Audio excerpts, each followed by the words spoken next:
Hi, everyone, and welcome to Fathoms Deep Live. I'm not.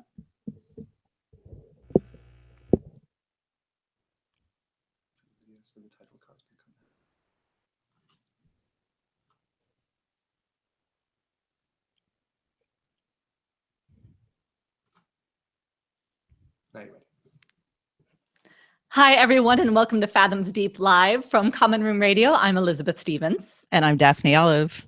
Hey, Daphne, how are you doing tonight? I'm good. This is so funny, Liz. This is what we do all the time, but now we have other people with us. Which is a little weird. It's a little like, having people, I don't know, in the window, I guess, as you're hanging out, if you're not used to it. Hey, we invited everyone. Cheers, everyone. Cheers to everybody. Have a drink to start the evening. I'm going to try to keep my earbuds in because usually I have headphones. What happens to me is that I'll laugh really loud and throw my head back, and then an earbud will fall out. So it happens. Daphne's seen it happen 100 times when we're talking and interviewing people. So pretty darling. What are you drinking tonight, Daphne? I'm drinking scotch as usual. You are. Liz, what are you drinking? Cabernet Sauvignon, which is just fine. Little red wine. So, and I see we've got lots of people in the chat with us, and some of them are doing Whole30 and not drinking at all, just unsweet tea. Oh, yeah. Sorry. Which is good, Kim, for you. Good for you. I'm very proud. All right. Well, let's start this off. We got so many questions. We asked people to submit questions beforehand. So we're going to kind of intersperse some of the questions we got ahead of time on Twitter. And I actually did not even remotely plan which one I was going to start with. Okay. So I'm just going to pick at random because I have them printed here. And I'll say really quick before we start that if you want to ask questions in the live chat, by all means do. Just make sure you tag us. Do that at Common Room Radio so I can see those and they'll pop up and we'll get to them as soon as we can. Yes, absolutely. Alrighty. So let's start. Well, we're going to start with Teresa because she just made me my very own John Silver Funko, which is coming with me to my show next week. John, it's amazing. If y'all haven't seen that on Twitter, track Daphne down on Twitter and look at that because it's amazing. I'm so jealous. Gorgeous. Yes. Silver is coming with me to New York to my wholesale show for my jewelry, and I will be Instagramming him, my Silver, not the other one. That's super fun. That's right. Because I remember your show in New York, you had your little minion that went with you every time. Well, now I have two booth mascots. So Silver is kind of a minion, at least in the first couple of seasons. Well, he's not really my minion, but he will be for a week. All right. So Teresa Donahue at T Donahue said, the motifs in Black sails are so prevalent. Clocks, birds, power. What are your favorites and why? Oh, that's really good. For me, it's the clocks. The clocks, every time I hear the clock ticking and I think, here we go. It was just, it was almost became a part of the score, like Bear McCreary's music. So I love the clocks. Yes. Yeah, I totally agree. Favorites. Well, me being me, I gotta say, like the teacup thing really.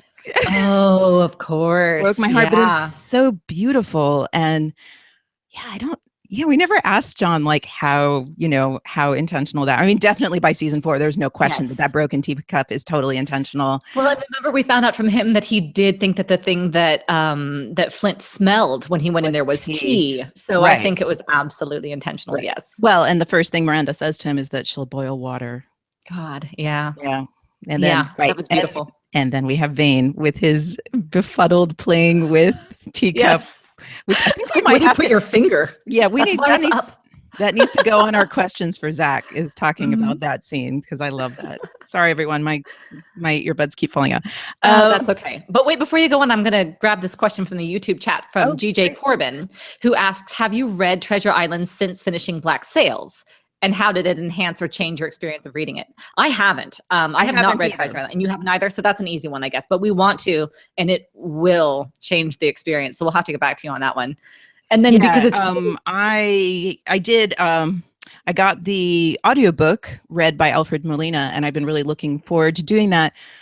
But I feel like all I've been doing is now preparing, for our podcast each time. Yes. Like each time we do one, I end up listening to old podcasts, watching more Black Sails, and then I just binged all of the 100 because we are about to interview Zach at DragonCon. You're such a proper podcaster. I've got to watch more Zach McGowan stuff. I'm just gonna YouTube Zach McGowan, best of Zach McGowan on YouTube. Don't gotta say the 100. That's not a bad afternoon. I won't tell him. I won't tell him. Just curl up in bed with the best of Zach McGowan on YouTube. There you go. That's fine. I mean, it's fine. So yes, the 100 is really fun. It's not Black Sails, but nothing is. But yeah, I really enjoyed it.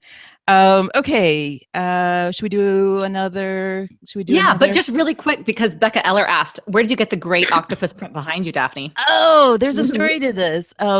So this is a designer named Thomas Paul, who we actually carry in my store, and I love him.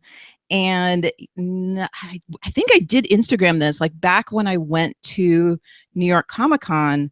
I brought a smaller but similar style canvas wall hanging with me, and got the showrunners and the actors to sign that for Liz. Gorgeous. It's right here too. I wonder if I can pull it down and show it, but probably not. Probably not easily, but it's gorgeous. Yes, it is on my Instagram, and we can repost that picture. It's really, really beautiful. And he doesn't just do nautical stuff, but But buy the nautical stuff, right? Exactly. I loved the nautical stuff even before we started this craziness. So the octopus is mine because I also love them. Okay, let's do next. At Poodle Snake, Laura, who doesn't call herself Laura anymore on Twitter, but I know who you are. Do the listeners know the Poodle Snake story? Is that something we can share? Maybe not. No, okay, I don't know. Sorry, guys. Yeah, I don't. Daphne keeps all of her cards really close to her chest. Yeah, I hate to tell you all, we do hang out with everyone a little bit outside of what ends up on the podcast. So I don't know if that was supposed to go on the record. Fair enough. So sorry, this is live. I can't cut it out. I should have known better. I shouldn't have even asked the question. My fault. Yeah. I don't tell the off the record stuff unless I ask permission first. Okay, so Laura asks, you're having a pirate dinner party, rum and hog roast for all. Which 4 characters, living or dead, do you invite? And then she added an added question. And then how would you arrange them around the table to minimize the possibility of someone getting stabbed over dessert? So this is specifically Black Sails characters, right? This isn't like absolutely. Okay, that's what I thought. I saw this question, I wasn't as sure, but I thought. Oh, no, I know who she is. Definitely, it's Black only Sails. Cares about the Black Sails characters. Okay. So do you have an answer right away, Daphne? You want me to try and stumble through that? I can. I mean, it's funny. Like I copied and printed all these questions and didn't actually bother to think up answers ahead of time. So I'm just off the cuff. I'm prepared with the questions. Which 4 characters, living or dead, do you invite? Well, of course, for me, it has to be Jack. I think Jack is a given too. Yeah, so Jack is also at my table. Well, and there's 2 ways to answer this question. One is how would you make a good dinner party, like picking people who would get along well with each other, or just the 4 people you most want to hang out with? I'm going with the 4 people I most want to hang out with. And it is specifically pirates, right? Not just Black Sails characters, but pirate dinner party, hog roast and rum. Isn't that what it says? Sure. Oh, you're saying I can't invite Max and Miranda? That's what I'm saying. Is that what you're trying to say to me? Miranda would be the obvious choice also, okay, but you can't. Fine. I know. Fine. Okay, well, I want Jack and Silver, because Toby was the one who told us about the idea that Jack and Silver were off gossiping in the corners off screen all the time. So I definitely want Jack and Silver. And I've got to have Flint. I mean, come on. Got to have Flint. Okay. I feel like Flint is not a great dinner party guest, personally. I'm going to go ahead and leave him off my list. We did see him at the one dinner party, and that didn't go very well. Not so good. All right, Jack, Silver, they will not stab each other. Well, Anne, and she'll have to be on the one side of Jack. Okay. She's another boring dinner party guest. Go ahead, keep her. Do not want. You know what? No, I understand. Your Anne love is strong. Exactly. I don't care if she just glowers in the corner the whole time. I'll get to look at her. Right. Fine with me. And Gates. Gates is a great choice. Okay, Jack, Gates, Teach. Okay, sorry, Anne, you're out of there. I want Teach. This is what I'm saying, right? Way better dinner party companion. Okay, yes. So what did I say then? Jack, Teach, Gates, And Silver. Yeah, that's my Okay, so we agree. party. So I we do mean, agree. now that I It's the best reshuffled my answer. dinner party, yeah. Yeah. And how do we see? I think that there would be no stabbing. I feel like that's a good. I don't think I'm going to put Ant's not there next to Teach, because then Teach would just be rolling his eyes all night. I don't want that. But I feel in like season Teach 4, and season Gates, 4, they had a nice conversation. I could like totally enjoy the two of them talking about Vane. Okay. But yeah. Okay. I'll see that. Alternately, again, if we're doing this just for our own joy and not because we're being good hostesses, I would enjoy the eye rolling as well. So yeah, I'm going to have Teach and Gates on one side of the table, kind of chatting to each other. I'm on the end, of course, listening to both sides. Then on the other side of the table, I've got Silver and Jack. So I feel really good about that. That's a good party. Yep. Oh, Alistair just reacted. No, Teach, Daphne. No, yeah, I amended it. I amended it. And I have to say, you guys, there is a huge lag tonight. So I apologize, YouTube chat. We are way ahead of y'all. So we're not going to be able to catch up as much with the actual conversation. So y'all chat amongst yourselves, but do send in the questions and we'll get to those. Yes. Okay. Should I do another Twitter question? Yes, please. Okay. Random. This is not random because I'm reading them quickly. I should have actually like numbered them or something. Okay. Okay. I have to tell you really quick that Kim Clark just said that she would invite Billy and he turns dark through the courses. That's like a reiteration of our okay. Oh wait, somebody did ask. Oh, right. And I agree with Arturo. Arturo says Teach might be wistfully reminiscent and you could get some great stories of his ex-wives. Yeah. I would listen to that all night long. I know, Liz, you are on the record for wanting to have done that. Yep. Okay, everyone also please forgive me if I don't know how to pronounce your Twitter handles. So Rivers Ideren. Oh my goodness, I feel so bad because you're a fabulous listener and have been participating in Fathoms Deep stuff. Okay, this is related. This one I think is especially for you, Liz. Oh, okay. Breakfast with Billy or supper with Silver? You may assume this is before they both go to the dark side. Okay, so I read this question earlier today, and this was what I was thinking. Would either of those guys actually talk to me, though? I feel like they would just eat in silence, scowl at me, and like saunter off. But I think if I had to do one or the other, oh gosh, I think supper with Silver. You could have cinnamon rolls with Billy, but yes, for me, there's no. Billy is nice, but there's some pretty scintillating conversation happening with Silver, I think, and with Billy, you just get polite. I mean, think about how awkward he was with the Abigail. Yep. I don't know. I don't think that would be a very enjoyable breakfast, actually. Yep. Oh no, for me, there's no question. Definitely supper with Silver. Certainly. Yes. Yeah. But he can tell me, stories about every version of Solomon Little that he wants to, and I would be thrilled. Very true. Very true. And he'd love having such a rapt audience, I'm sure. All right. So wait, are you all asking us questions in the live chat? I'm not seeing many questions. I'll do some more Twitter ones. Oh, okay. Trish at It Is Trish Rex said, which relationships are your favorite, canonically or otherwise? Oh, and I think we have to do all 4 seasons. I mean, or I guess you can stay, because there's some that we liked better in some seasons. It's true. Well, I think we can just we can just explain. We can defend our answers a little bit. I loved early Silver and Maddie so much. I say early Silver and Maddie just because for me, I got a little bit of heartbreak at the end because I don't think that things were ever quite the same between them. That's just my personal canon and how I see the story play out. But I loved them. And then I have to say the relationship between Miranda and Thomas and Flint and James was fascinating to me from the very beginning. Wow. Well, if we can do threesomes, then for me, it's Jack and Ann and Max for sure. There's no question. Sure. And if I had to choose between Max and Ann and Jack and Ann, I think it's Jack and Ann by a smidgen, but really only by a smidgen, and only just because like the Jack part of that relationship, bore down into my soul early on and just stayed there. And it's so beautiful. So yeah, I think I'm going with Janix. Mm-hmm. And then within that, Jack's love for Anne is just too much for me. Perfectly fair. Yep. Megan Coles is here in the chat, which is exciting. Hello, Megan. We love you. She wants to know if spoilery questions are okay just yet. She missed all of the beginning. Oh, right. And we did not say that in the beginning. So let us now say for the record, like we are just answering questions covering all of the seasons. questions, all of the spoilers. Good. I was like, tell me that you're not saying no spoilers, Daphne. Oh, no, okay, no. good. I am 100% saying yes. Sorry, I was nodding because emphasis, but yes. Full on spoilers here, everyone. Ask your questions. If you haven't watched the whole show, then this is probably not a great hangout for you right now. No. we love that you were here. Ship.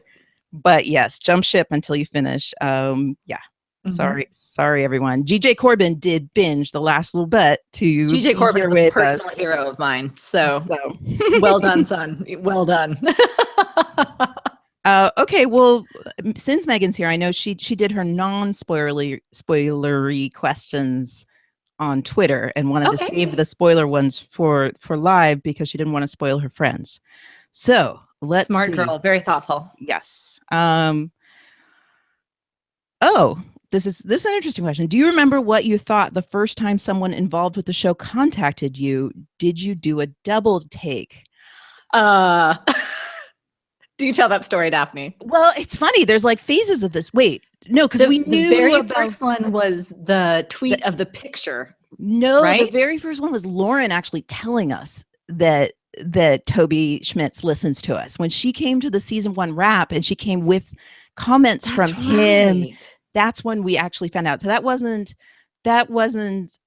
like Toby contacting us. I mean, Toby contacting us through Lauren, and we were both in shock. Like it never occurred to us that anyone from the production would end up listening to us. So that was our first shock. But then this is a nice story. Actually, almost exactly a year ago, I was in New York for my wholesale show for my jewelry, and Lauren and I met in person the first time, and we went out for drinks, and finally, we had been messaging on Twitter forever, but we finally happened to be together too. Gosh, that's crazy. Lauren and I were together. We had many beers and talked about Black Sails. It was just so much fun for both of us, because both of us just really had never gotten to have a live conversation with someone who knew the show as well as the other one did. And so that was so much fun for us. And then I got in my taxi and I looked at my phone, and my Twitter had freaked out because Toby had tweeted a picture of Luke where basically both of them were saying, like, listen to this podcast, it's amazing. I don't remember the exact words. Drinking in South Africa,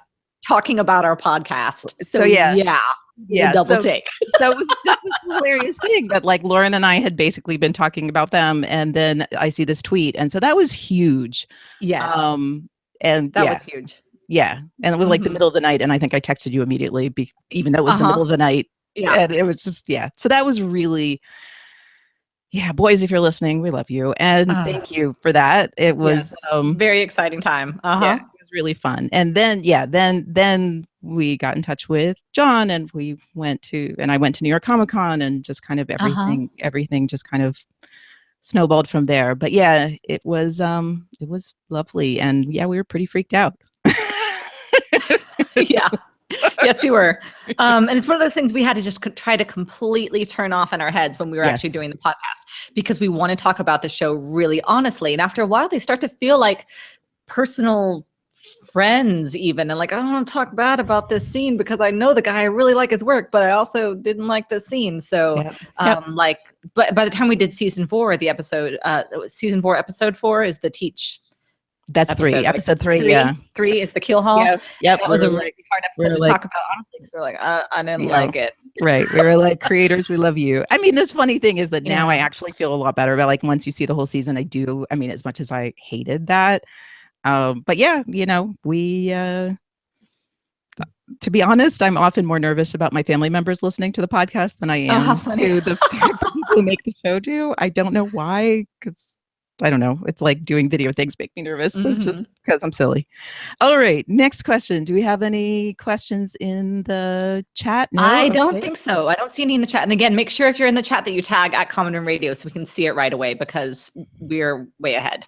Okay. The lag is high. Okay. So, Oh, okay. So Angela, I will ask this question. I see that you just mentioned this in the chat. I think it's actually was Luke. Angela asked us how we felt when John called us part of the Black Sails family, and I feel like it was Luke who said that. But maybe I don't know. But I think it was John, because I remember being moved by that too. Yeah, So huge. It's I mean, more so even than anyone saying it to us. I mean, the way that everyone has treated us has they been evidenced it. right. Yes. Yeah, exactly. It doesn't mean a lot to say it if you don't show it, but they absolutely showed it. And that meant a lot. Yes.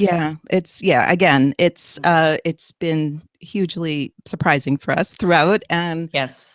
And lovely. And I mean, I think I've said this before, but it's worth saying again. Like, it's an amazing thing to love something as much as we love Black Sails. It's an amazing thing to then find out the people who made it are just the loveliest people in the world. Like, yes. So I think that's like the main thing, is just like, if anyone said nice things like that to us, it's part of this larger, beautiful thing of meeting them. And just, it's, I don't know, it's just really not surprising. It's not like I expected everyone to be mean, but it's just, I don't know, it's just doubly amazing if you love something and you love the people who make it too. And we do. I think the big thing is that we're both very aware that this is a kind of a once in a lifetime thing. Like, you don't find a show that you love this much where the community around the show is so tight knit and so like a family, because of where they shot, because they were down in South Africa and they became each other's network and each other's family as much as they did. And the fact that the show was so good but didn't get the listenership that it deserved, so that we were the only ones podcasting about it. We didn't have, 12 podcasts like Game of Thrones does. So everything, all the stars aligned for this. And I don't anticipate anything of this scale to happen to us again.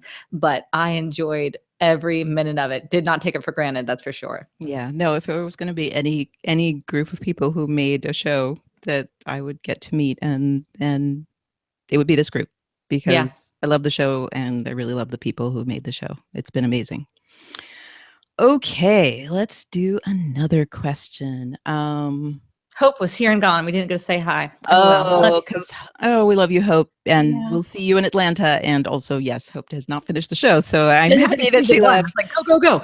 Right? Yes. You have work to do. Why are you here? You should be watching Black Sails. We'll see you at DragonCon, Hope. Mm-hmm. Okay, Charlie, at Charlie 1877. Yes, Charlie. That makes me happy. Okay. Your giggle is the best thing, Daphne. The best thing. Does it make it into the podcast, or do you edit it out? I have to know. No, I cannot edit it out. And I often say, like, in the same breath as where it totally ends up in the podcast. Yeah, that's wonderful. Yeah. Just things I've learned to accept. Okay. Charlie asked, okay, silly question. We know Silver gets a bird named Flint later on, but what pet would Flint have? And what would he name it? Oh my God, would Flint have a pet? Like, I thought about this. I was like, maybe a beta fish, but then I thought about Miranda's house and there being like a sleepy old dog on the rug that came up to him and had a name like, I don't know, some ancient Greek name like Theseus, or, and then yes, I do believe that's the thing my heart wants. I'm not even a dog person, but I want a sleepy old dog thumping its tail at Miranda's house that like gets up, Flint's home, Flint, Dad's here. I want that. That would be Miranda's dog. It would totally be Miranda's dog. Miranda lives there all the time. So she's also like slightly more nurturing. Slightly. I mean, what's your scale? Fine, I'll give you that. I'm not sure I'm going to give Flint. He had a dead shark, and he had a shark, and he stabbed it to death and ate it. That's how Flint rolls. Just not sure I can see Flint having a pet. Totally fair. Silver, we do have some questions in the chat if you want me to do those. Sure. DJ Corbin wants to know, do you have any specific hopes about the upcoming Cleopatra show, Daphne? Every hope in the whole world. All the hopes. I don't think I have anything specific, because I know, a lot of people have expressed casting hopes. I'm not going to get into that. Because it's just as likely that they'll cast someone we don't know as someone. Hey, Charlie's here. Hey, Charlie. Yeah, fantastic. So You know, I just have faith in them. I mean, it's like I haven't even bothered to like think of hopes because I'm just like, it's going to be great. Like, I'm just so excited. Right. I actually just designed a whole bunch of jewelry inspired by me knowing that show's going to happen. Yeah. I mean, I think my hope is that it gets made. I mean, that's my main hope because the world of television is crazy. And if this actually goes to fruition, it's going to be fantastic. And it's that simple. As is the other show that was announced that John would be writing with Samuel Jackson, which I don't even know anything about that, but the idea of John Steinberg writing words that come out of Samuel Jackson's mouth, I mean, pretty good. Seriously? Pretty exciting. Right, exactly. What could go wrong? It will be amazing. So I think my hope is just that the Black Sails creators get to make as many things as possible. Yeah. So that I can enjoy them and also so we can podcast about them. And because it's hard for me to imagine that anything that they won't, anything that you're going to do is going to be incredible, period. My biggest hope for Cleopatra, because I know that the writing is going to be stellar. I have no doubt. I have no doubt that the storytelling will be on point. So I want it to be really beautiful. I won't lie. I want gorgeous costuming and jewelry and sets that are just mind-blowing. That's what I want. Okay. Me too. Totally want that too. Put it that way. Yes, do want. We have lots of questions in the chat now, so we can do more from Twitter if you want, or we can pull up some of those. No, let's do some chat ones. Okay, Megan wants to know if you could see any scene that's been implied but not shown in the show. Eleanor's trial, Flint discovers Jack took the Urca gold, Vane as mediator. What scene would you pick? For me, it's easy. For me, I want to see the get together of. I knew you were going to say that. Yeah, I love just seeing them in bed together. That was great, but I still I want to know like all the subtle nuances. I want to know all the details, though, please. Yes, I knew that's what you were going to say. You know me very well. You also voiced that quite a bit. I probably said that. Yeah, you said that more than once in the podcast. Many of our listeners probably could have predicted that as well.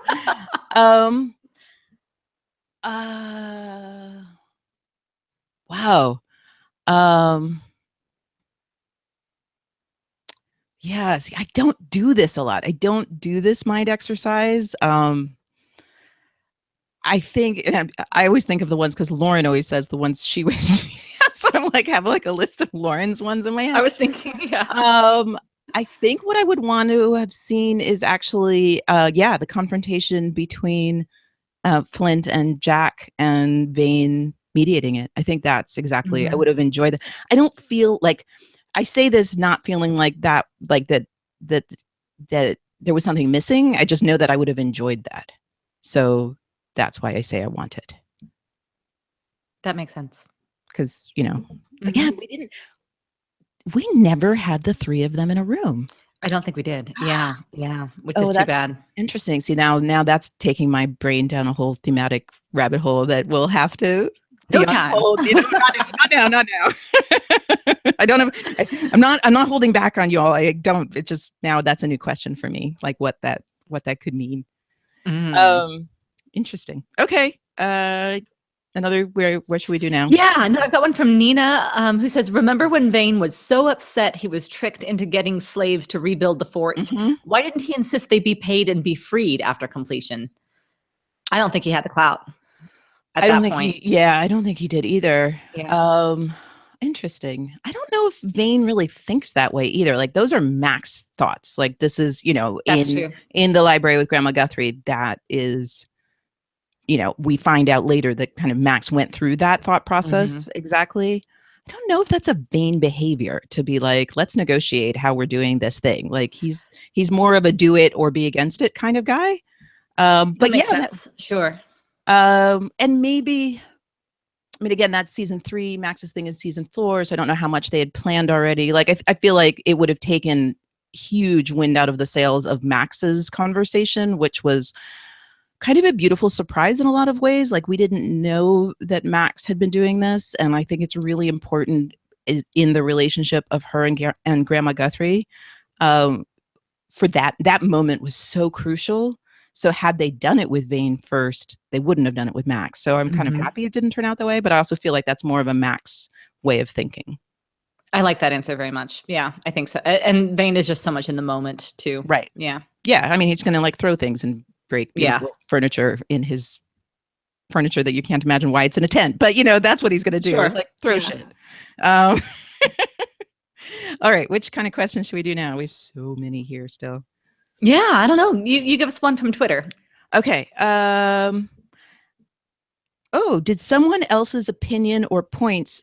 Oh, sorry. I didn't say who this is from. This is from should have practiced these names. Twitter handles can be really hard. Just bet. Okay, that is just way too many letters in one place. Just bet is good. At Omnibothersome is there. Did somebody else's opinions or points change your mind about a character? If so, did it surprise you? Oh, this happened to us. Well, with each other, I think a lot. Yeah, but for me, I think that the biggest time, the biggest experience of that for me was when we interviewed Hannah New, and she talked about Eleanor. Yeah. And I had already come around a lot on Eleanor because of season 4. I mean, I think that I said quite a lot how much I liked Eleanor in season 4 during the podcast.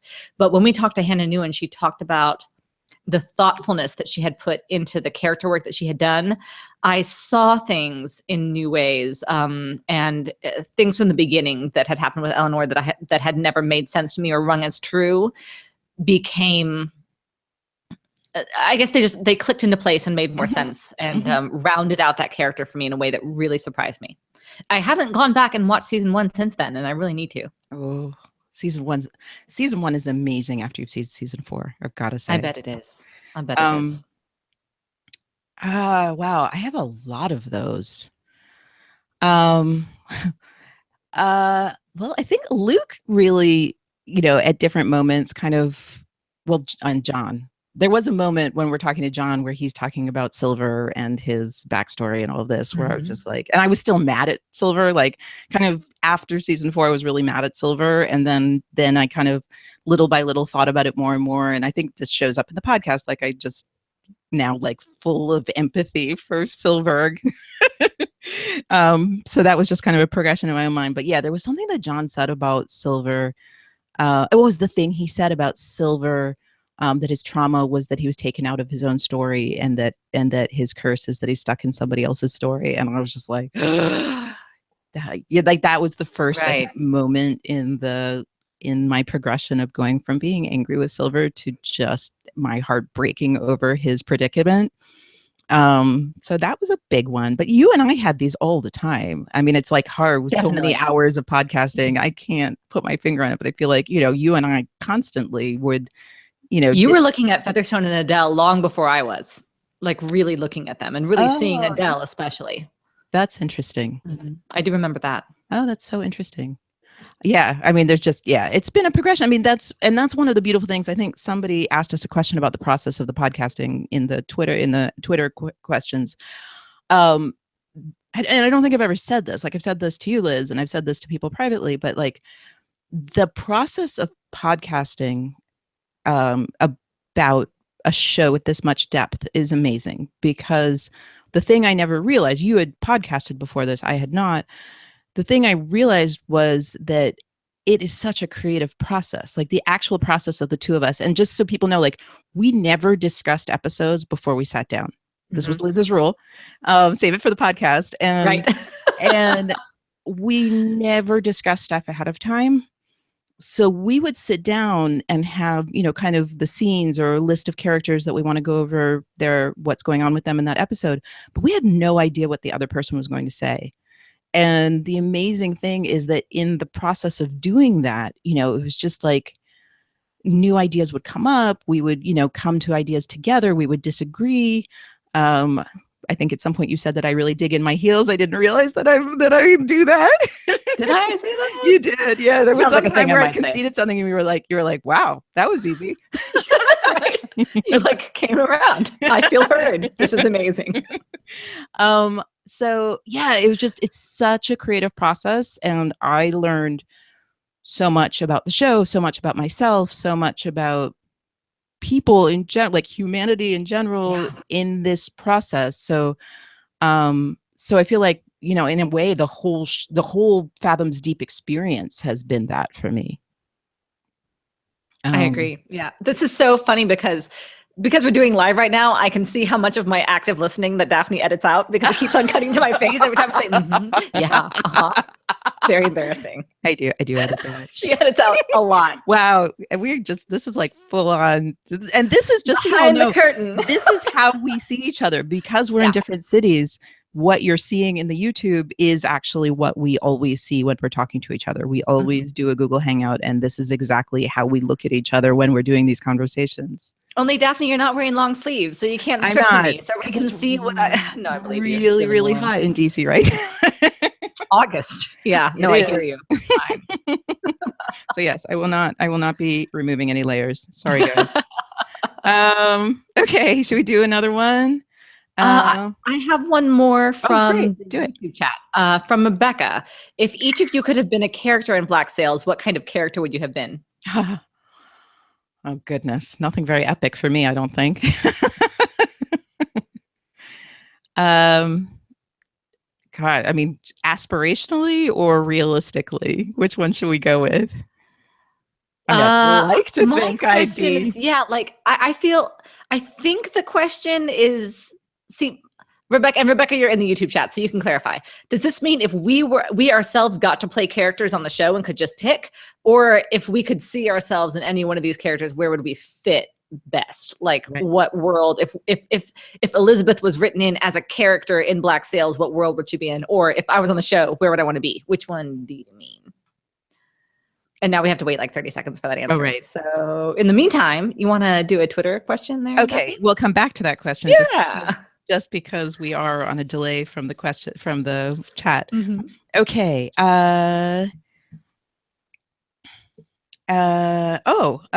Okay, wait, no, that's a bigger one. Okay. Lori Wheeler at Lori Wheeler's 19 asked, what are you reading now to expand your knowledge of pirates and their world? Big fat nothing for me. I have to say, I'm not a research girl. With other stuff. Yeah, I am the research girl. Oh shoot! And I just tweeted. I just bought a book and I forgot the title of it. I just bought a book because I was just in Cape Cod, which it turns out Cape Cod is like the land of pirates. Sam Bellamy was from there, but like they're really into their pirate history in like their geographical pirate history in Cape Cod. So there's a book that I was not aware of that is about it. I think it's called like Pirate Wives or something. It's about basically the communities that pirates lived in. And I will put a link in the show notes when we release this as a podcast, which we are doing. We're going to release this as a podcast. I just bought it. I haven't started reading it yet. I'm really into it. Of course, we did just do an episode with Elizabeth Minkle and Gavia Baker Whitelaw, and so they're like going down serious rabbit hole of reading all sorts of literature and philosophy from the early 1700s. Serious rabbit hole, like so I serious, I Wonderland style. Yeah, exactly. I am basically happy to ride their coattails, and they're just going to suggest things to me later on once they're doing this. I mean, I think I asked them for an official bibliography eventually. So sure. So there's that. So I'm going to read the one book, and I do strongly recommend The Republic of Pirates, which we did bring up in that podcast. It's amazing. It's and I'm really going to go ahead and say that I'm looking for just I'm looking for like a trashy romance novel about pirates and like heaving bosoms. So if you want to send that my way, if anyone has any good, and any good recommendations for that, that's what I would like to read next, but not like history. I love it.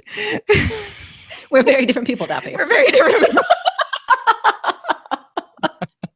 I will do research. Sure, go ahead. Speaking of, Rebecca did clarify, and she wants to know if we ourselves were characters that were placed into the show, where do we think that we would land? I mean, for all I talk a good game of politics, I don't think I would have the spine to have been one of those people. That's a really good question. I don't think I'd be anyone that important, honestly, because I'm not I don't really like conflict. I love conflict in fiction, Mhm. but I try to avoid it at all costs in reality.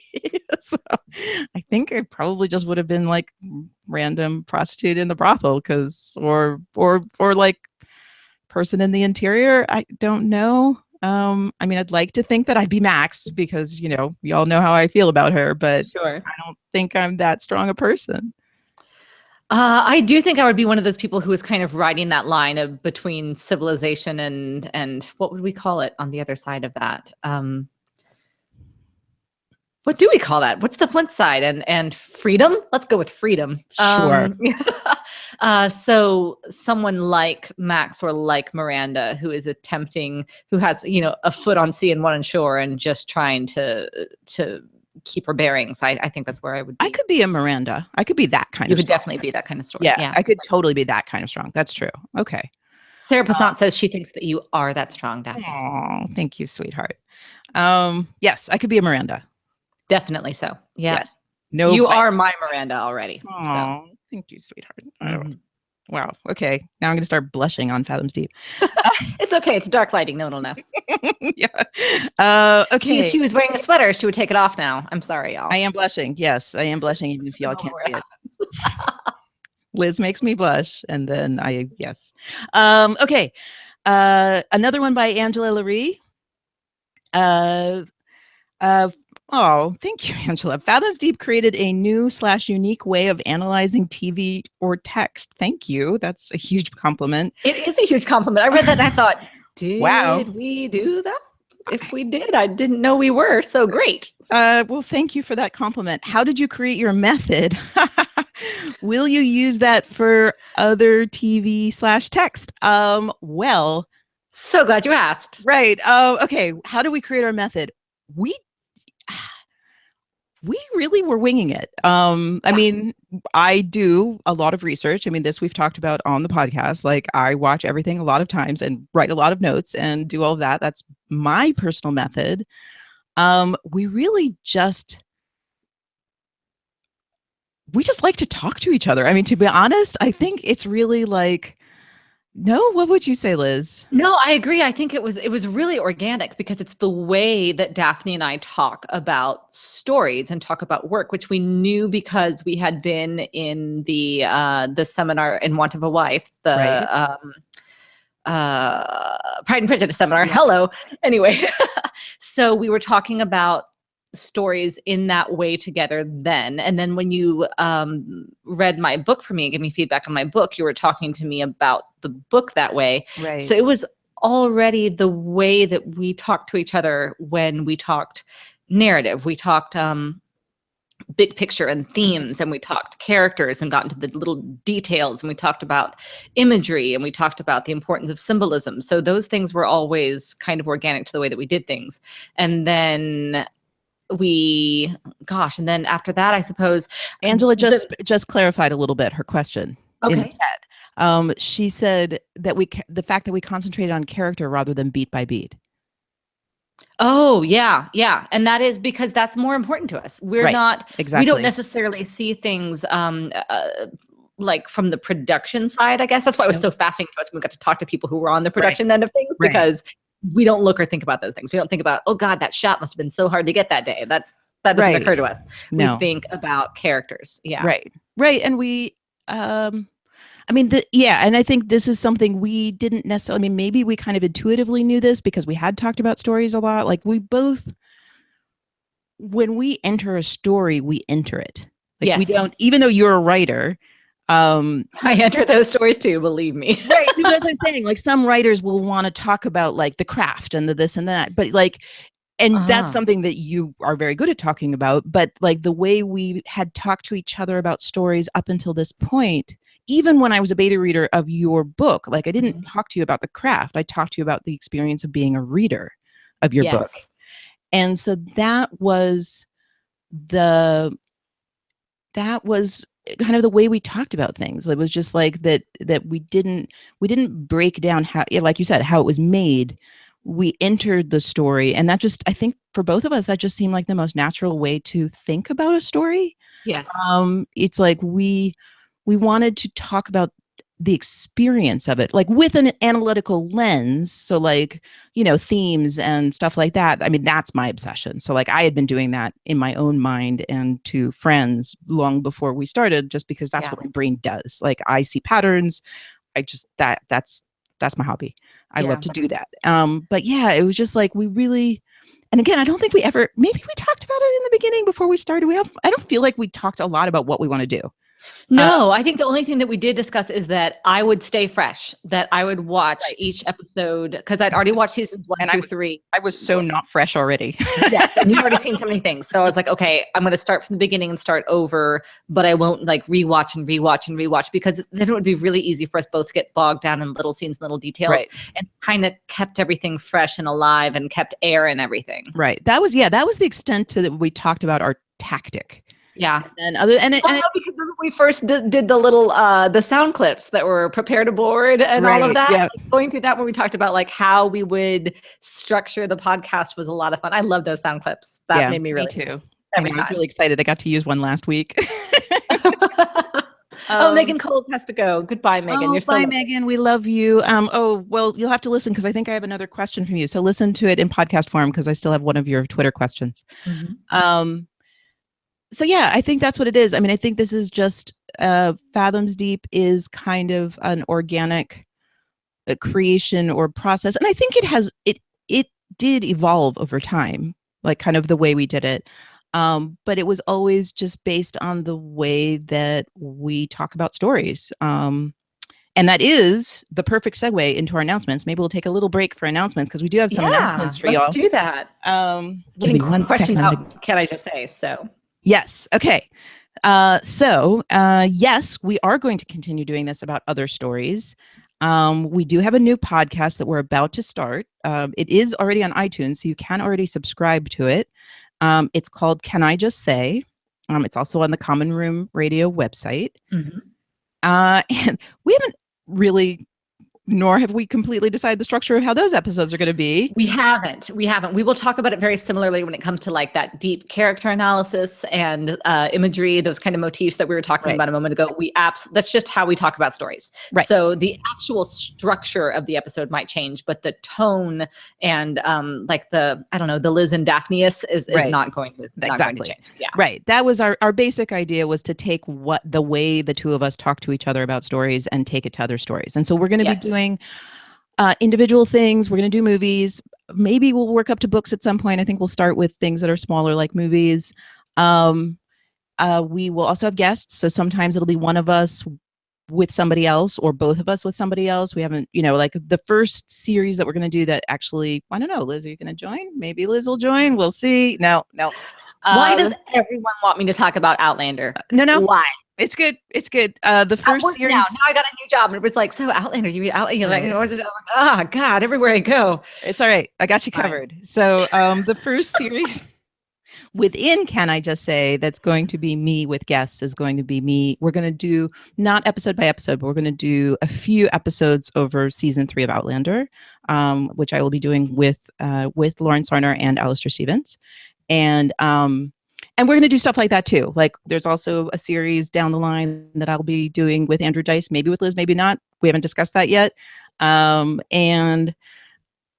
we can announce now our first episode. This is a great time to make that announcement. Yep. You can tell us if it's a strong choice or if we need to rethink it. Yes. Yeah, there's still time. We can change our minds. Time. We haven't done it yet. We are going to drop the first episode on September 12th. And our plan is for it to be about Master and Commander, because we're just not ready to let go of ships yet. Not quite yet. Yeah, which is a great film. I haven't seen it in several years, but it was one that changed some of my outlook on life, and oddly changed my outlook on marriage, with the relationship between the captain and the doctor. So, I know nothing. Because You know nothing. Oh, definitely. I'm so excited. It's going to be wonderful. Yeah. Also ships, y'all. Ships. I know. Ships. Right. So I'm very excited to see it. And I never have. I think I've been pretty clear that like, I like the water, but ships were never really my thing until now. Sure. So yeah, yes, Sarah, that is the Russell Crowe movie. It sure is. So People are forgiving me for not loving Outlander, which I liked. That's good. that is totally fine. You don't need to be forgiven. Love what you love, dear. Thank you. Thank you. I tried real hard. I really did. You did try really hard. Like really hard. Yep. That is totally all right. We'll be fine. So that will be the first episode. There is an intro episode that's just a little bit of us. You get to hear our music, which we did have we spent a lot of time getting right back to the original music we chose from the very first minute. So Daphne spent a lot of time. I listened to like 4 or 5 clips and said, "Meh," like the first one. She spent a lot of time. She's It's my captain. Yeah, it is my nature. Okay.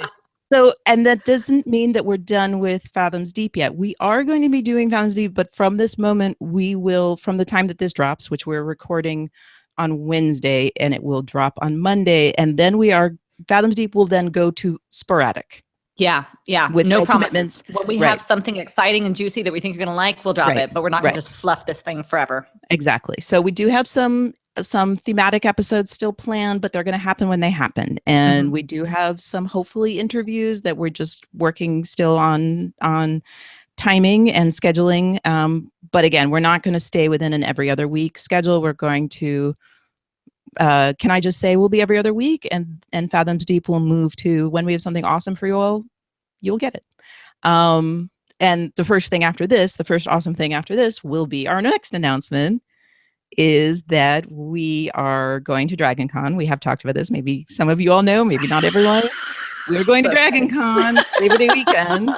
And the next episode will be us interviewing Zach McGowan live at Dragon Con. Yes, at 11:30 a.m., which changes the rum shots idea just a little. We're assured, mostly by Hope, who was in here earlier, that Dragon Con is pretty much like no rules, just right anyway. So if you want to do rum shots at 11:30 a.m., nobody's judging you. It's fine. Feels a little early. I'm not real sure, but we'll see what happens. That's going to be a lot of fun. Not normally my way to do things, but I have never spoken in front of an audience in my whole life. So ever. I know. Oh God, Daphne. Yes. Now that's okay. That makes much more sense to why you're so nervous. Yes. Okay. Never. Well, I'll be right with you. I speak in front of audiences all the time, or I have a million times. So no worries. It's going to be fine. Never. It's going to be fun. Me never. Yes. I already told Zach that I was bringing rum, and I already informed him that it's only nominally for him. So yes, don't judge me, everyone. I don't usually drink at 11:30 in the morning, but I will be that day.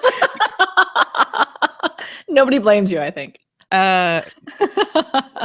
Yep. Can't wait. It's going to be super fun. So, and that is another one of our announcements, is that we have a raffle going on. If you go to the news section of commonroomradio.com, we have a raffle where we are, Sarah wants me to take my glasses off. Then I won't be able to read the questions.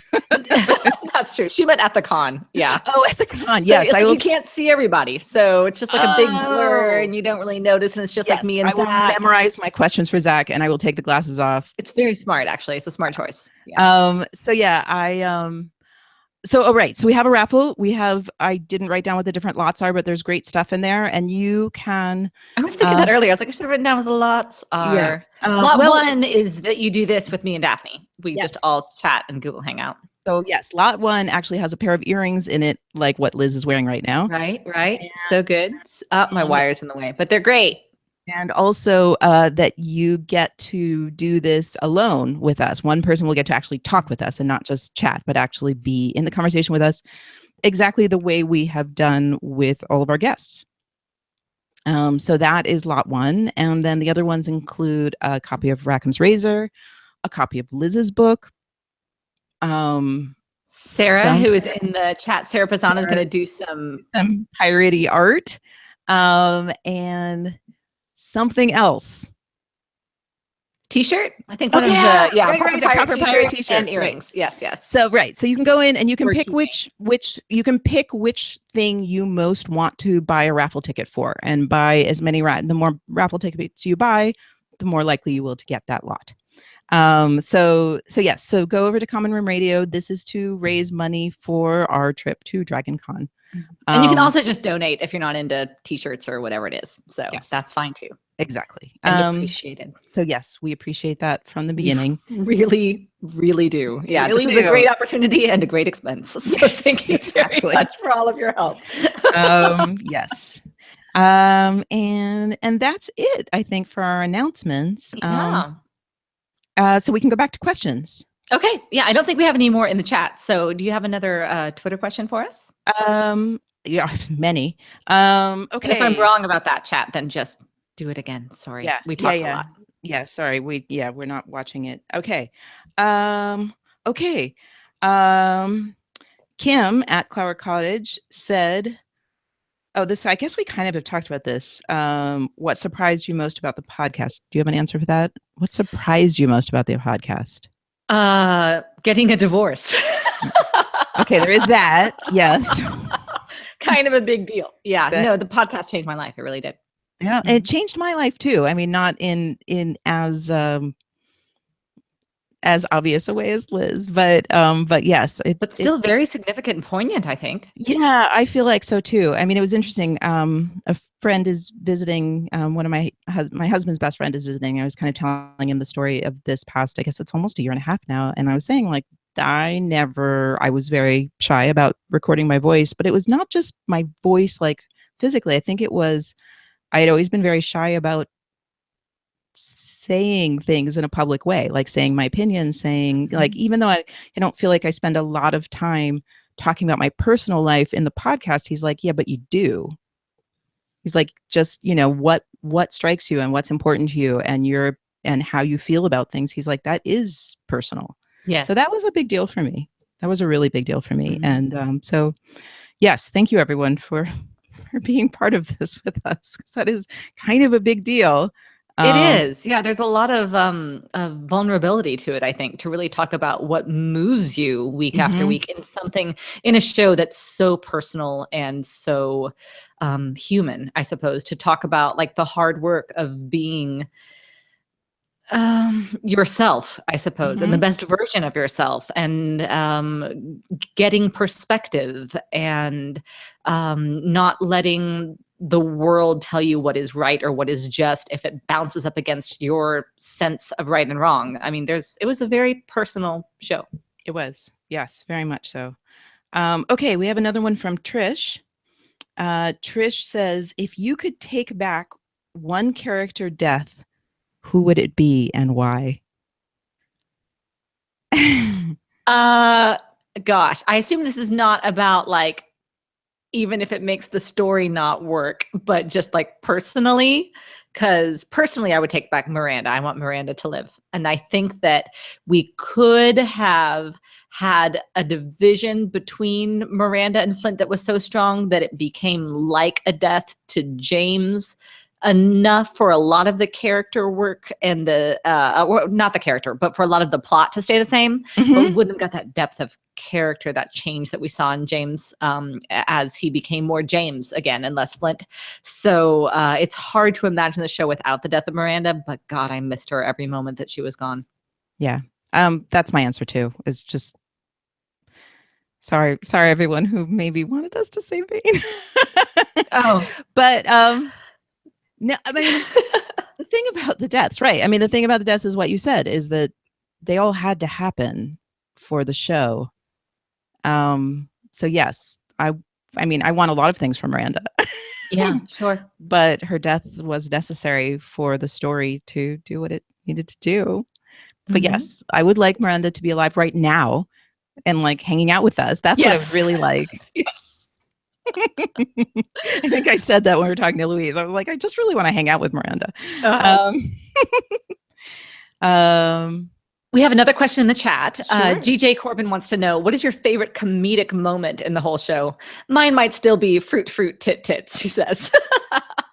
Which I have to say did not work for me either time that I watched. Like, I didn't find that scene particularly funny, personally. I love it. You loved it. I know it became a favorite GIF. I know. Not for me. For me, it's Thank you. So it was Celeste. I have no notes. Yeah, I think for me too. Yeah, that's got to be it, right? Oh, it's so good. I love that line. No, yeah, they're all going to be Jack, of course. There's also with when he's talking to Linus, and Linus is like, I've never heard of you," and Jack says, well, "Maybe you should get out more often or something."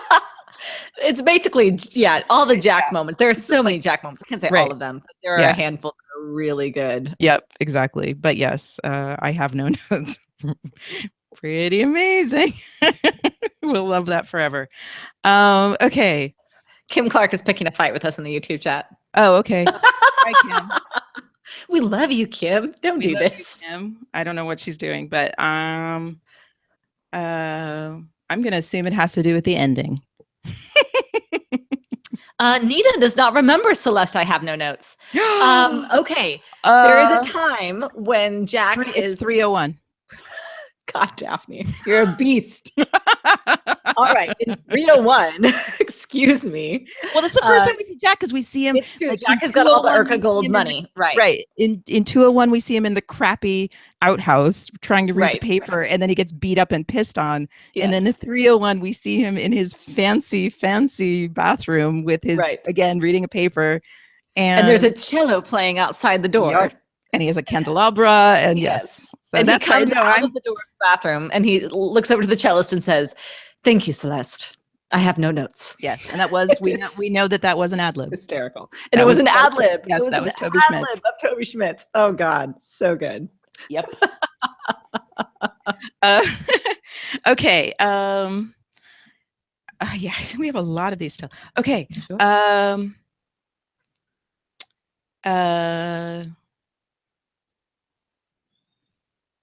Oh, okay. Charlie asked us this question and answered it on Twitter, but she wanted to know what happened to Randall's cat, Betsy. And she decided that Betsy is living with Featherstone and Adele in their future B&B. That's so cute. I love that answer. I didn't even care about the cat, but that makes me happy. I do. Okay, Acorn Carla at Acorn Carla. Carla, hey. Ooh. This is a hard one. Each of you gets 3 questions to ask any characters, dead or alive. What do you want to know? Oh my God. Yeah, I think we only pick one character. There's going to be 3 questions. But I want to talk to Silver. I want to talk to Silver about the ending. I want to know what happened. So I want to ask him about, but things with Maddie though, are those like, okay. And like what really happened in the woods on Skeleton Island. Skeleton Island. I'm a terrible. Skull Island is Peter Pan, right? I think so. I don't know. Anyway, Skeleton Island. And then I guess I get one more question. One more question is his actual backstory though, but I do want to know. I do. Okay. Ooh. This is hard. Okay. Yeah. I'm dedicating one question. I'm going to choose Max, and I'm dedicating one of these questions to Dee because this is something that Dee wanted to know about this show. Dee wanted to know more of Max's backstory. Like we know that Max was enslaved. We want to know. I mean, I agree with her. We want to know how did she get to Nassau? Like what was that story? So that's one of my Max questions. Another one of my Max questions is how seriously was she thinking of taking Grandma Guthrie's offer when she was standing there looking down on that son of a banker, whatever he was? My third question for Max.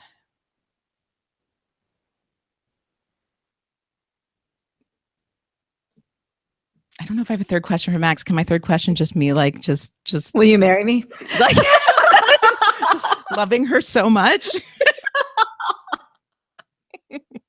That's my third question. I don't know how to put that in question form without sounding silly, but that's my third question.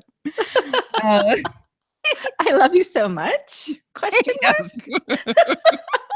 Oh, okay. Well, then there we get Lori Wheeler. It's funny. Okay, so right. Let me talk about Patreon for a second. Just oh yeah, please do. I just found out from one of our listeners, hi Gemini Jade, that a lot of y'all maybe don't know what Patreon is. We talk about it.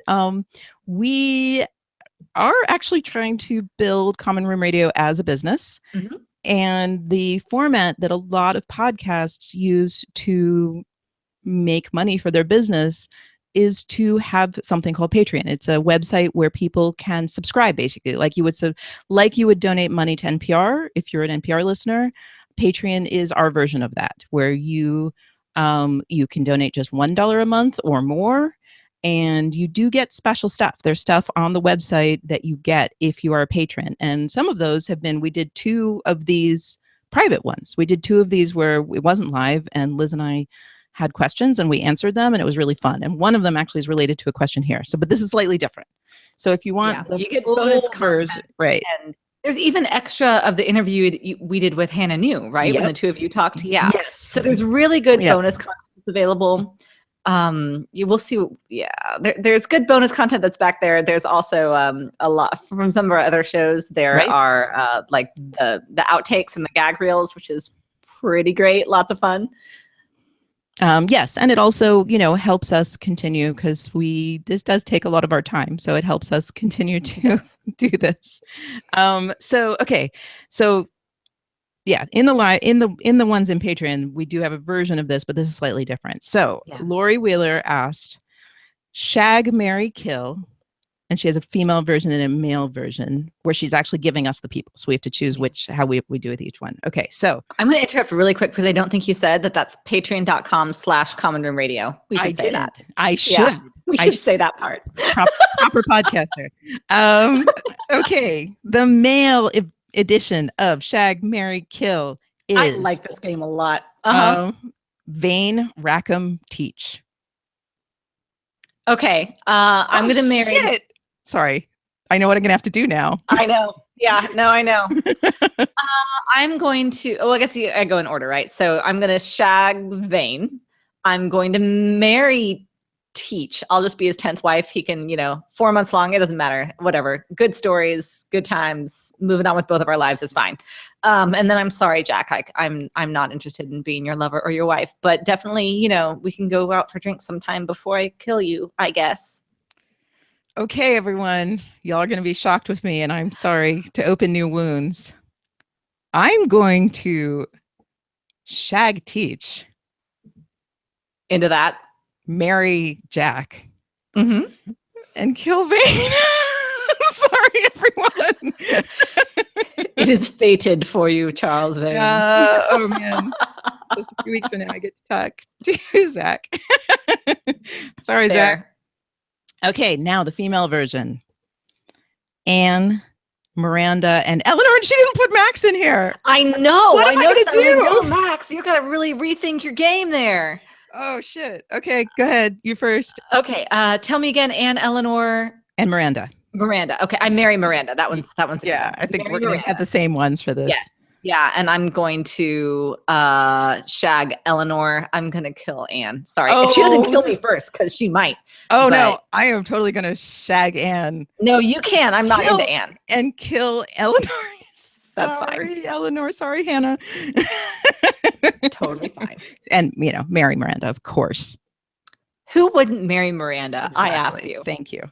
I might have the unpopular answer there, but that's okay. I stand in my truth.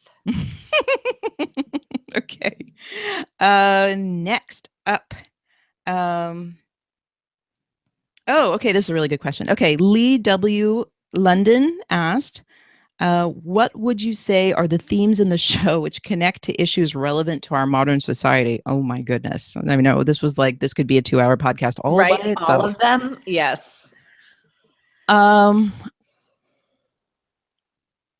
Well, I'm going to say something that I've said already in the podcast, but I also would like to say this again. Like, I just want to talk about how many emails we got about the dragon speech, what we call dragon speech, and just how many people said, this is my story, and this is how this speech spoke to me and my, how I had been marginalized through other people telling stories, casting shadows on me.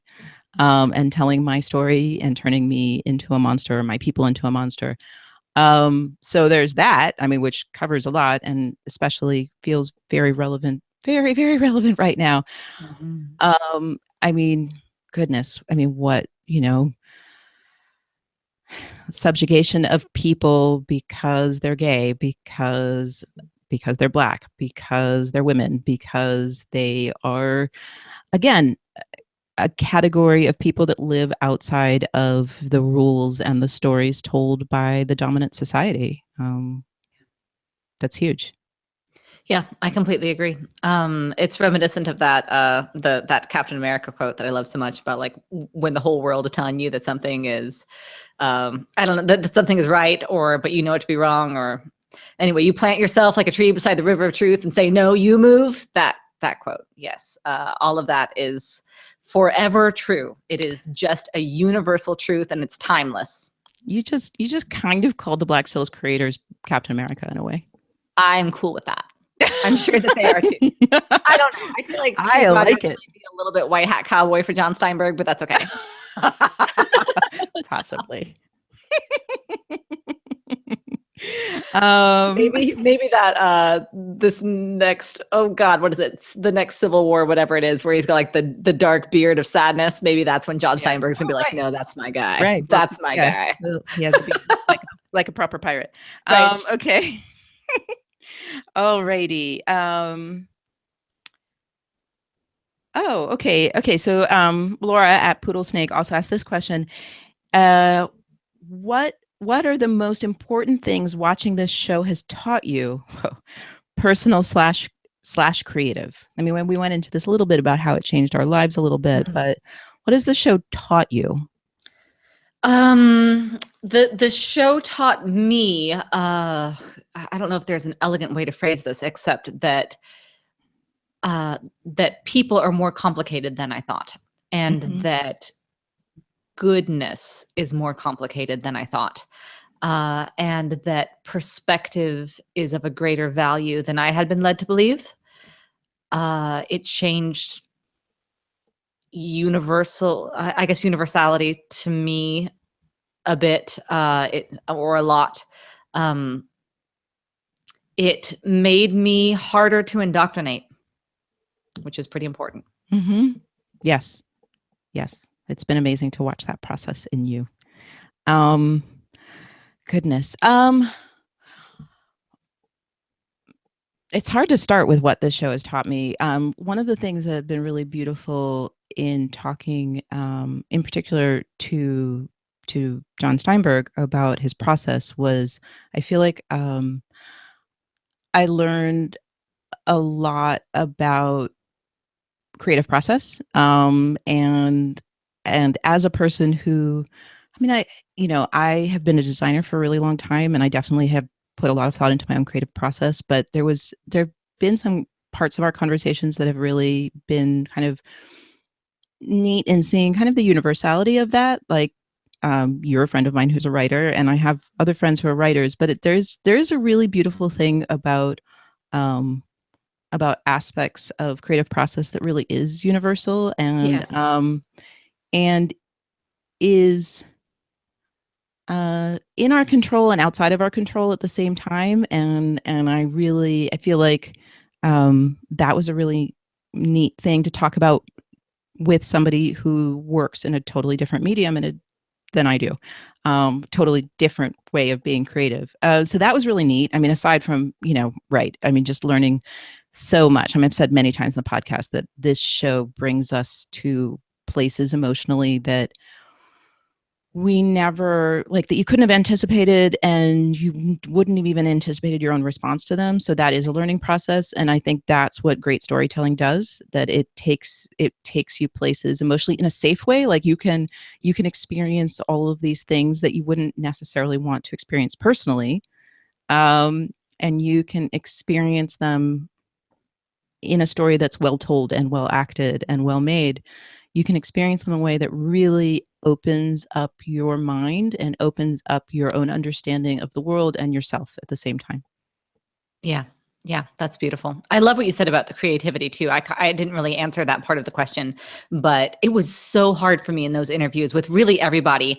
I always wanted to dig in more to the creative process and like the artistry of creation. And I had to remember, we're talking specifically about Black Sails right now though, but that's one of the things that I've talked about, like in the back of my head, just like a pet project. Like if I could, how wonderful that would be to have a podcast that was just talking to creatives and artists about their process, about how they are inspired and how they get inspiration onto the page or whatever the product is, I suppose.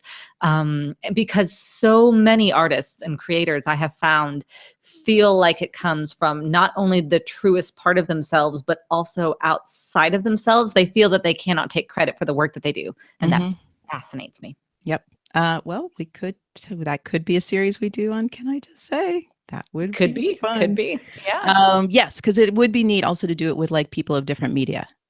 Like Yes. do it with visual artists and do it with. Yes. Yeah. That would be the main thing, is to get as far on the spectrum as possible. Yeah. Everyone from somebody who's, who welds beautiful gates to the John Steinbergs and the Lee Zimmerman. God, I'd love to talk to him. If you don't follow him on Twitter, do. Yep. Yes, I would too. And I mean, that would be really interesting, I think, for the two of us also, because as a craftsperson like that, there is each one of these things. And that was part of my realization, that each one of these things has kind of like the spark of inspiration aspect of it and the craft aspect of it. And that's really, I was always very aware of that in the visual art world, and less so how that connects to the world of writing or acting or things like that. Okay. What next? We have another question from GJ Corbin that you might be able to answer. Okay. He says, Black Sails and Game of Thrones are often compared. Sharing a former cinnamon roll helps. Have you seen Game of Thrones, and how does it compare? I do watch Game of Thrones, and I like it very much. And I've read all of the books, and I listen to podcasts about it. I definitely, I am deep in the Game of Thrones world. And I'm really liking this season, to be honest. I like the books very much, even when they get a little boring, which they do sometimes, because I love world building, and I think that the mythology of it is beautiful and fascinating. And the show is definitely cool to watch. It started out really strong. I mean, the show is what brought me to the books. I watched the first season of the show, and I won't say what happens at the end of the first season, but if y'all have seen it or read the books, And that was the moment where I was like, oh, this is different. I am going to read these books. And so I read all of the books immediately before this, well before the second season started.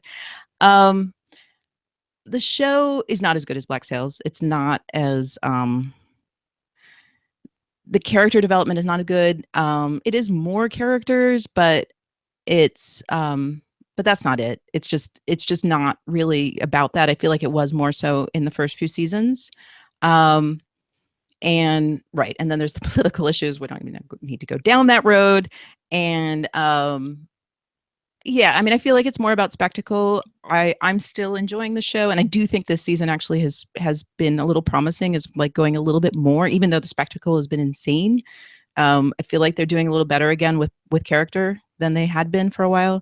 But yeah, I mean, I don't think you can really compare. Like, Game of Thrones is cool, but Black Sails is a beautiful object.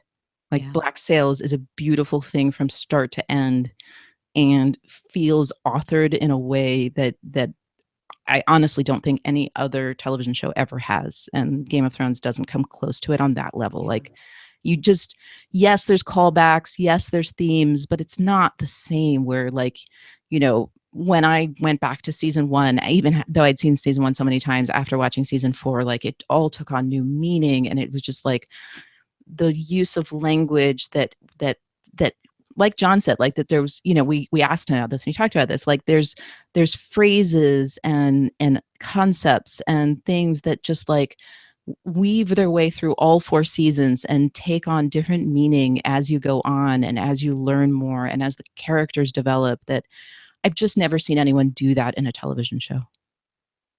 I agree. I've never seen Game of Thrones, and I've never read Game of Thrones. My ex-husband was watching it for a little while, and I overheard parts of it as he was watching it, like, on his laptop. And having never seen it, whatever the scene was, I asked him not to watch the show specifically with me around, but really just at all, because just hearing the language, I said, I feel disrespected and humiliated as a woman overhearing this show. Yep. That being said, I've never watched it. So maybe in context, I wouldn't feel that way. I think the books are actually much better on gender. And it's also been several years and I've right. changed as a person. I'm just saying that that's my only experience of Game of Thrones. I do have one thing to say about Tom Hopper being in it is that, am I going to, okay, I'm going to try to say this without spoilers, but there was an amazing scene, not in the last episode, but the one before. So was that episode 4 of this past season? Like the most epic thing where we ended up seeing things that we had been waiting forever for, and book readers never, it hasn't, things that haven't happened yet in the books and things that many of us have been waiting forever to see. And I was like so excited. But the character that Tom was playing was there and in jeopardy. So I was just like, shit, like here I am, like this thing. I was like practically standing up in my chair, getting excited about this. I was like, but here I am like worried about biting my nails. Random minor character because Tom Hopper is playing. That is adorable. Your loyalty is a beautiful thing. So goofy. But I'm so pleased. I'm also pleased for Black Sails because I think I've been getting reports from a lot of people that everyone's like, who's Dickon Tarley? Wait, he was in Black Sails? I need to go watch that now. Like, awesome. That's great. Also, his name was Dickon, so, you know, there have been a lot of jokes. Yeah, I bet. That's a terrible name. It's very funny. It's been very funny. Okay. Say Dickon, because that's also a name. Okay. It is, I guess, a name. In the world of Game of Thrones, names are interesting.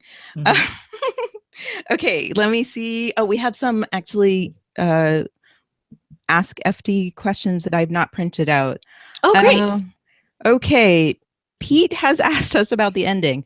He wants to know if we're forgiving, if I guess I was the one who's saying I'm more forgiving to Silver, so you might be asking me specifically, forgiving Silver because you have an optimistic view of the end. Haha. Okay. One, I see that you're here. Artie, the Aqua Boy. He's going to bed now. He's just saying he's putting his girls to bed. That's so funny. Oh no. Well, you have to listen to this podcast. I'm just going to say quickly, I don't think, I know things have been said in the podcast. I would like to, I don't want to say publicly, like, about our views of the ending. I mean, I think I want to take the John approach is like, yes, I know an ending. I spend a lot of time in the different endings, especially, and we've had now a few months since then. I love to play the game of like imagining different endings and seeing what the implications are for the whole story from each one. I do have one that I prefer.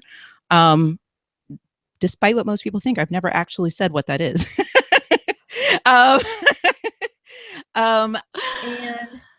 And I just want to say for the record, I don't actually, I mean, I did have a conversation today with Trish on Twitter. Like, I don't actually see one ending as more optimistic than the other. I think that each ending has implications in many directions, personal and political, that have, so I'm not sure if optimism is really a word I would use for one ending over another, unless you're talking specifically about the optimism about a certain situation.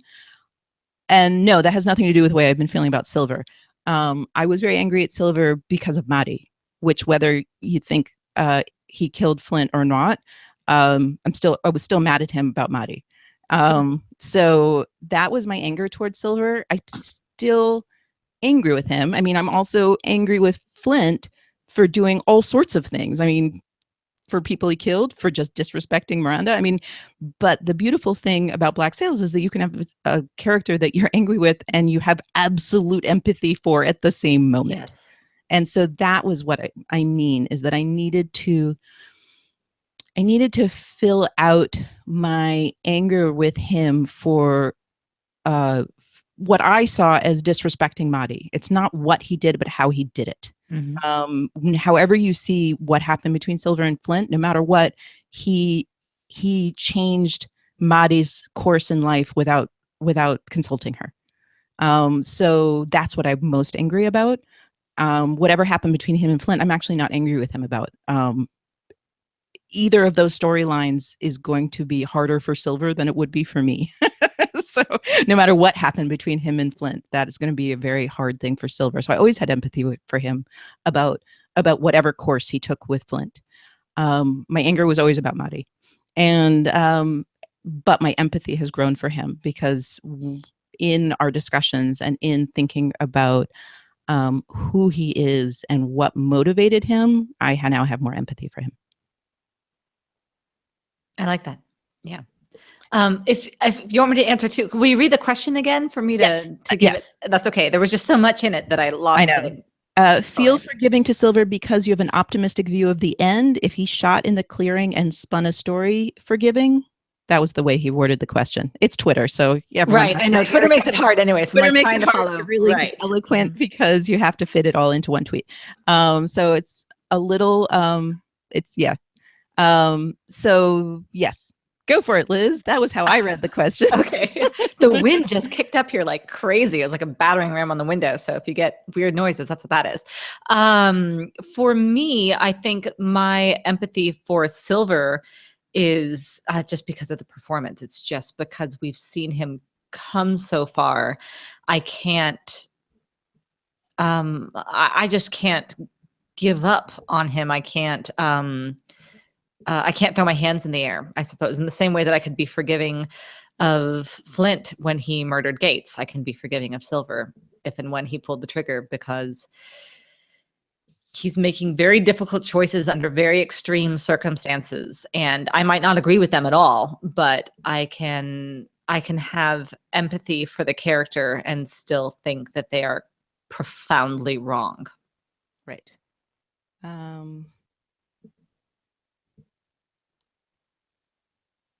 Okay, I'm just seeing if there's more. That's okay. Right. Yeah, there's a question from Sarah at Morwen. Sorry. Just say Sarah. You don't need to do the Twitter handles. That's adorable, but just say Sarah. I'm trying. I'm Sarah. Thank you, Twitter. She doesn't know if we've already talked about this, but what is our take on the choice of Nick Cave's version of the song Avalanche in the closing credits of 209?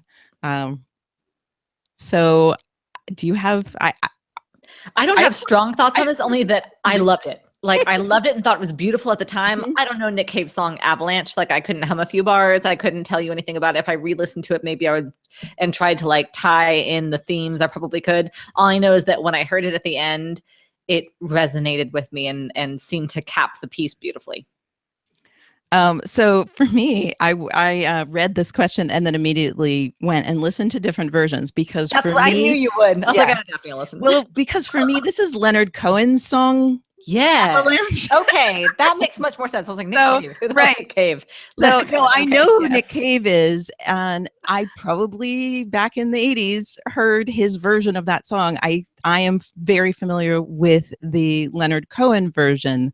Yes. So when I heard that, I was like, oh, cool. This is like a redoing Leonard Cohen's song. And so, no, we hadn't talked about this. So thank you for bringing this up, because then I did listen to the 3 versions and it was fascinating. I listened to, again, Leonard Cohen, and then I listened to the 80s version, and then I listened to the Black Sails version. And you're so dedicated. I'm very proud of you, Daphne. It was really fun. I mean, really fun. No, sure it's a really, really, really sad song. You were kind of fun then. So I think at the time I was like, okay, I've never really like listened to this song and analyzed it. But it feels angry and sad. So that was, I think to the extent, it is very striking, because is it the only time that there's a song with lyrics? Wow. Yeah, it sure is. So that felt very important. Of course, it's right after anyone who's still here who's not watched everything, go away now. I'm about to say something. We've spoiled everything by now. I know we spoiled. Right, that's true. We already talked about Miranda dying. So it's right after Miranda dies. So it's just like, to this day, I don't know how many times I've watched that episode. To this day, I cannot watch Miranda be shot without just being completely gutted by it. Yeah. So for me, I think it just was part of that. Like, I didn't really think, like, how do these lyrics tie to this? And, but I gotta say now, after listening to all 3 versions, the version that Nick Cave did for Black Sails is my favorite version of that song. So which is pretty cool. But yes, it feels to me like sadness and anger, like, and anger about being, excuse me, anger about being what you are and not being accepted for it. So how insanely appropriate. So yeah, that's what I had to say about that. So thank you, Sarah, because that was really interesting for me to listen to the 3 versions all at one time. I really, really enjoyed that. Yes, I did enjoy it, but yeah, it's a sad, angry song that you love. Yep, exactly. Okay, wait, I think we have another one on Twitter. Okay, and we are at an hour and a half too, Daphne, okay, so we're gonna wrap up. Good time to start to wrap up too. Okay, oh, but this is a good one. Okay, so this one is from Megan at Ithaca. When Ash is related to 209, we're back in 209 now. When Ash asked Flint to confess all to London, do you think he was genuinely interested in progress or more in cruel spectacle? Oh, I don't think it was cruel spectacle. I mean, I think he was thinking like a politician. He was thinking of what would work. I think that he believed, because you try to remember who Ash was in the beginning, that people change, but they don't change that much. I think he believed in the power of truth and what is true. I think that he felt that he had compromised himself. So I think he was throwing James McGraw under the bus and making him take the hard hits while he stood clean in the corner, and that he was a coward for it. But I don't think that it was spectacle that he was looking for. I think he was looking for someone else to do the hard work of being a good man. I think you're being slightly more generous to him than I am. Fair. I tend to do that for people. Except for Nazis. They're the worst. Yes, absolutely. I don't think he ever wanted this plan to work. I don't know if he wanted spectacle. I think he wanted for this thing of James and Miranda showing up to go away. Oh. Sure. And to take him to, I mean, it's interesting. Was he ever planning on doing it? I mean, he didn't meet with them. He didn't seem very happy about it. So I guess he couldn't imprison and hang James there because of Abigail.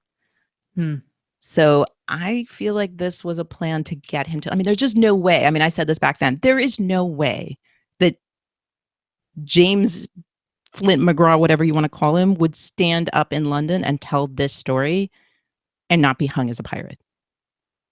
/ hung as a gay man. So how did we never give him a nickname like James McFlint for when he was like the in-between? We should have done something.